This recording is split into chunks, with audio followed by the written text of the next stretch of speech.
Daily reading for Saturday, the 27th of June, 2026. The first reading is from Lamentations. The Lord has destroyed without mercy all the habitations of Jacob. In his wrath, he has broken down the strongholds of the daughter of Judah. He has brought down to the ground in dishonor the kingdom and its rulers. The elders of the daughter of Zion sit on the ground in silence. They have cast dust on their heads and put on sackcloth. The maidens of Jerusalem have bowed their heads to the ground. My eyes are spent with weeping. My soul is in tumult. My heart is pulled out in grief because of the destruction of the daughter of my people, because infants and babes faint in the streets of the city. They cry to their mothers, "Where is bread and wine?" as they faint like wounded men in the streets of the city, as their life is poured out on their mother's bosom.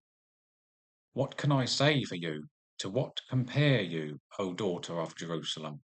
What can I liken to you, that I may comfort you, O virgin daughter of Zion? For fast as the sea is your ruin, who can restore you? Your prophets have seen for you false and deceptive visions.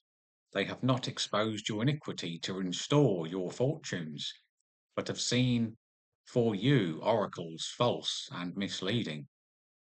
Cry aloud to the Lord, O daughter of Zion. Let tears stream down like a torrent day and night. Give yourself no rest, your eyes no respite. Arise, cry out in the night, at the beginning of the watches. Pour out your heart like water before the presence of the Lord. Lift your hands to him for the lives of your children, who faint for hunger, and the head of every street. A reading from Psalm. O God, why dost thou cast us off forever? Why does the anger smoke against the sheep of thy pasture? Remember thy congregation, which thou hast gotten of old, which thou hast redeemed to be the tribe of thy heritage. Remember Mount Zion, where thou hast dwelt. Direct thy steps to the perpetual ruins. The enemy has destroyed everything in the sanctuary. Thy foes have roared in the midst of thy holy place. They set up their own signs for signs. At the upper entrance they hacked the wooden trellis with axes, and then all its carved wood they broke down with hatchets and hammers. They set thy sanctuary on fire. To the ground they desecrated the dwelling place of thy name. Have regard for the covenant, but the dark places of the land are full of the habitations of violence. Let not the downtrodden be put to shame. Let the poor and needy praise thy name. A reading from the Gospel from Matthew. As he entered Capernaum, a centurion came forward to him, beseeching him and saying, Lord, my servant is lying paralyzed at home in terrible distress. And he said to him, I will come and heal him. But the centurion answered him, Lord, I am not worthy to have you come under my roof, but only say the word, and my servant will be healed.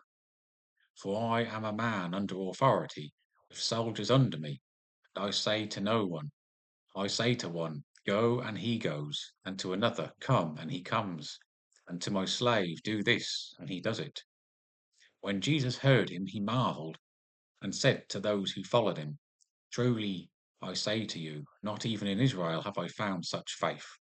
I tell you, many will come from east and west and sit at the table with Abraham, Isaac, and Jacob in the kingdom of heaven, while the sons of the kingdom will be thrown into the outer darkness. There men will weep and gnash their teeth. And to the centurion Jesus said, Go, be it done for you as you have believed. And the servant was healed at that very moment.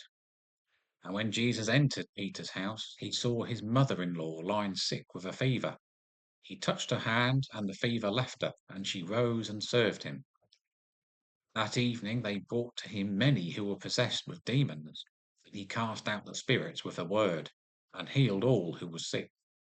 This was to fulfill what was spoken by the prophet Isaiah. He took our infirmities and bore our diseases.